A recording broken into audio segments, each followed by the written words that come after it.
Everyone, કેમ છો બધા? Welcome to our YouTube channel. I hope તમે બધા મજામાં છો. જય શ્રી કૃષ્ણ. તો અત્યારે વાગ્યા છે સાંજના 7 અને અમે બનાવીએ છીએ અથાણું બનાવીએ છીએ. તો અથાણાની રેસીપી તમને આપીએ. અને આદ્યા અને ફિયા વોટર કલર કરે છે. આદ્યાને મજા આવી જશે હો.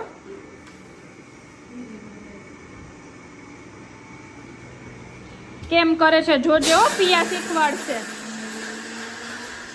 અને અહીંયા જો મસ્ત મજાની કેરી પણ સૂકવી દીધી છે, હળદર મીઠાવાળી. બપોરે નહીં, કાલે મમ્મીએ છે ને કેરીના નાના નાના, આ કેરી છે રાજાપુરી કેરી છે, એના નાના નાના કટકા કરીને લઈ આવ્યા હતા. પછી એમાં છાલ ઉતારી અને હળદર મીઠું કરીને કાલનો દિવસ આખો દિવસ અને આજનો દિવસ સાંજ સુધી રાખ્યા. પછી એને એકદમ અલગ નાની નાની આવી રીતે છૂટી છૂટી સૂકવી દીધી છે. પછી સરસ એમાંથી પાણી સાવ નીકળી જાય ને પછી અથાણામાં ભેળવવાની છે. તો અત્યારે અથાણું બનાવવાની તૈયારી કરીએ છીએ. જો તમને બતાવું. મમ્મી શું કરો? જય શ્રી કૃષ્ણ. જો અથાણાની તૈયારી ચાલે છે. અથાણાની સીઝન આવી ગઈ છે, અથાણું બનાવવાનું ચાલુ થઈ ગયું. હા, તો સાકર સાકર દળીએ છીએ. અને અહીંયા જો હું ગુંદા લઈ આવી છું અત્યારે. તો હંસામાસી આવ્યા છે અથાણું બનાવવા માટે. જય શ્રી કૃષ્ણ હંસાબેન. જો અત્યારે આ અથાણામાં કઈ કઈ વસ્તુ નાખીએ છીએ ને એ તમને બતાવું.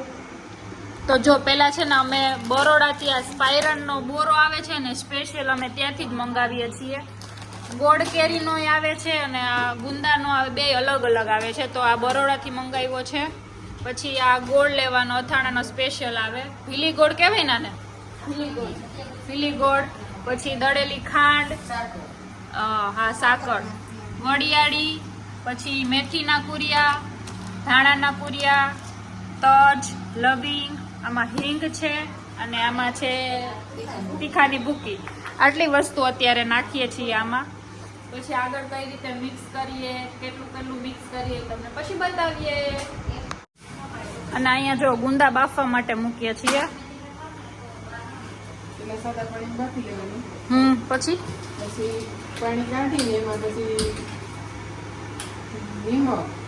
હળદર, ખાટું પાણી એટલે ખાટા ઓલું ચીકણું હોય નીકળી જાય. જો હવે મસાલો ભેળવે છે. હા, આમાં જો એનો કલર કેટલો મસ્ત આવ્યો બોરાનો. ઓલો થોડો ટેસ્ટી થાય છે. મને મમ્મીનું અથાણું જ ભાવે. આપણે અહીંનો બોરો લે ને રામદેવનો, એનો આટલો કલર નો આવે. આનો કલર થોડોક વધારે છે. અને હવે જે પેલા બધા મસાલા બતાવ્યા હતા ને બધા મિક્સ કરવાના છે. અટકળે મિક્સ કરવાના, કેમ આપણી રીતે જે વધારે જોતું હોય વધારે. એ આખું ચાટી જાય થળિયો. આમ જો આદ્યા મેંગો ખાય છે. જો આ ખવડાવો દીદી એને. કેમ ખાવાનું કયો એને? ઈ ખાવાનું ગોટલું ખાવાનું હોય.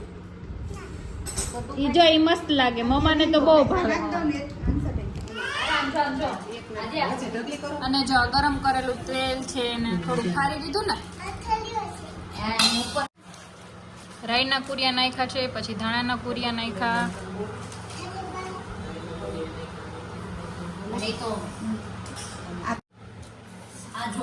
હવે નાખ્યા છે વડિયારી. અને આ બે જો ગંદુ કરે છે. જો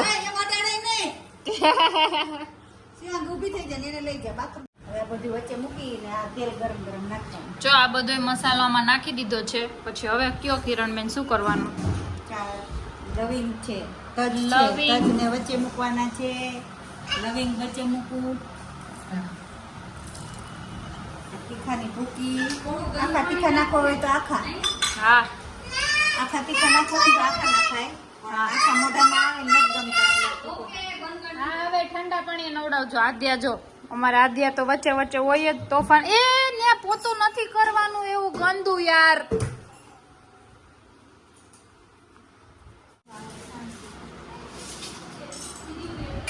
તીખાની ભૂકી નાખી દીધી છે કેમ કે આખા તીખા ન ગમે કોઈને એટલે. અને હવે હિંગ નાખવાની છે.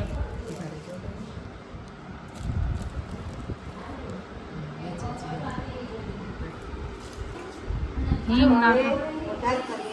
જય ગણેશ પરમેશ્વર મારા લાખ લાખના ધણી લાખ મારા સુખ તમારે જય ગણેશ પરમેશ્વર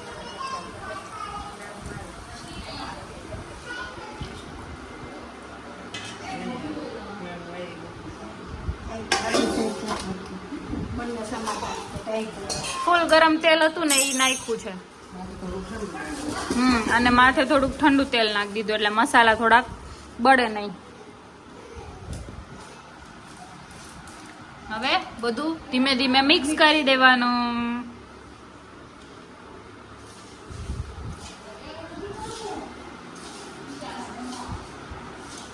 બોલો. તો બોરો મિક્સ થઈ ગયો, વઘાર થઈ ગયો અને હવે ગોળ અને સાકર એ બે નાખી અને ચોરી નાખીએ. પછી કેરી સુકાય એટલે નાખી દેવાની, ગુંદા સુકાઈ ગયા એટલે નાખી દેવાના. અને જી નાખવું હોય પછી ખમણ, ગાજરનું ખમણ, ગાજરની જીરું, અમે તો લાલ મરચાં પણ નાખીએ છીએ. હવે જો આમાં ગોળ અને સાકર બે મિક્સ કરવાની છે.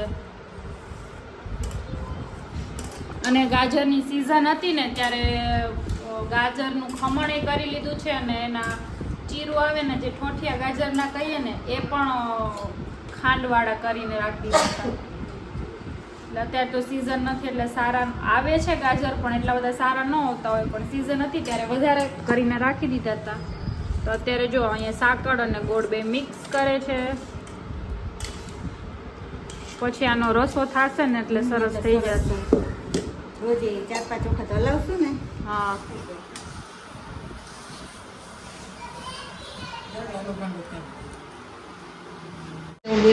હા તમે નાખો અંદર. જો આ ગુંદા સરસ બફાઈ ગયા છે અને એનું જે પાણી હતું ને એ કાઢી નાખ્યું અને ઠરી ગયા છે. અને હવે એમાં શું નાખવાનું? હળદર,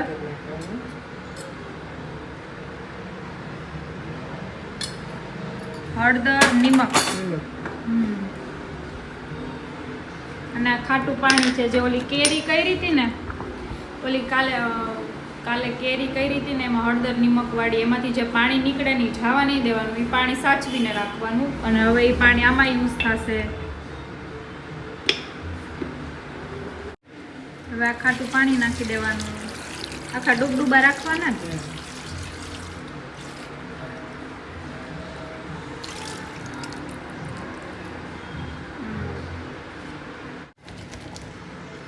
આને આખો દિવસ માટે રહેવા દેવાના, પછી સૂકવી દેવાના તડકે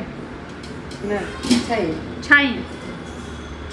પછી આને છાંયે સૂકવી દેવાના. અને એમાંથી પણ પ્રોપર બધું પાણી સુકાઈ જાય, આમ દબાવીને જોવાનું પાણી સુકાઈ જાય ને પછી અથાણામાં મિક્સ કરવાના. જો કેરી હજી નથી થઈ, આવી રીતે કેરી દબાવીને જોઈતી, આમ દબાવીને કેરી જોઈતી, તો જો આમાંથી હજી જો હાથમાં પાણી આવ્યું છે તો નથી થઈ. એટલે પછી સુકાઈને એકદમ પાણી નીકળી જાય ને પછી જ કરવાનું, નહીંતર પછી અથાણામાં પાણી નીકળે તો બગડી જાય. જો અત્યારે વાગ્યા છે 8:30 અને અત્યારે બનાવી છે સેવ પૂરી, પાપડી પૂરી જે આવે છે એ બનાવી છે. તો જો અમે બધા બેસી ગયા છીએ જમવા. તો 3 ચટણી બનાવી છે, આ લસણ મરચાંની, આ મીઠી ચટણી અને આ ગ્રીન ચટણી, મીઠું દાળ, ડુંગળી, પૂરી, સેવ અને મસાલો. અને આ બધાય અમે લેડીઝ. એ એવું ગંદો મોઢામાં ના ખાય. શું ખાવું છે? એ પાણીપુરી નથી બનાવી,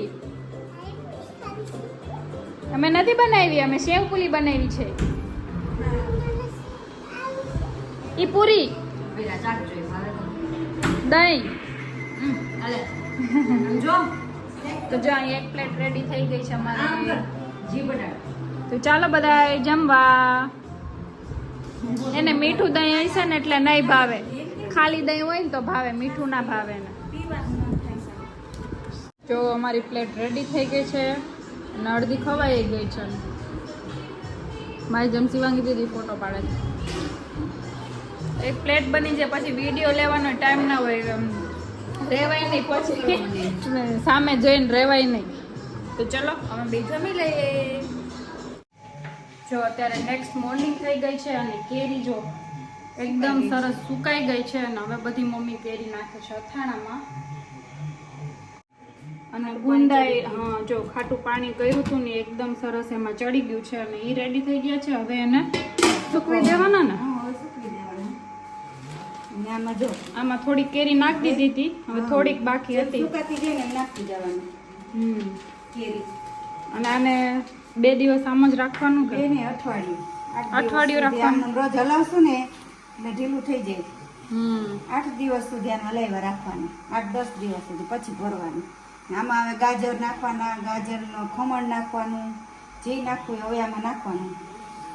ગાજર, ખમણ, પછી ખારેક, મરચાં, ખારેક તો કોઈ લાલ ના ખાય. મરચાં, એવું નાખવું હોય તો નાખવાનું, ભાવે તો. અમારે કોઈ એવું ખાય નહીં એટલે અમે ગાજર ને એવું જ નાખીએ. ખારેક તો કોઈ ના ખાય એટલે ખારેક નાખતા નથી. 1 વર્ષ નાખી હતી કા બધું પછી જાવા દેવાનું, એના કરતા આ વખતે નાખી જ નથી. જો પેલા ગુંદા પાણીમાં હતા એ હવે કાઢી લીધા છે. કાલે નાખી દે. કાલે જે નાખ્યા હતા એ. અને હવે આને સૂકવી દેવાના પસ્તીમાં, એક છૂટા છૂટા સૂકવી દેવાના. અને સુકાતા 1-2 દિવસ તો થાય જ. હા 2 દિવસ સુકાતા જાય ને 1, 2, 3, 4 એમ રોજ થોડા થોડા સુકાય. બધા એકારે ન સુકાય. જેમાંથી વીણી અથાણામાં નાખવાનું જેમ સુકાતા.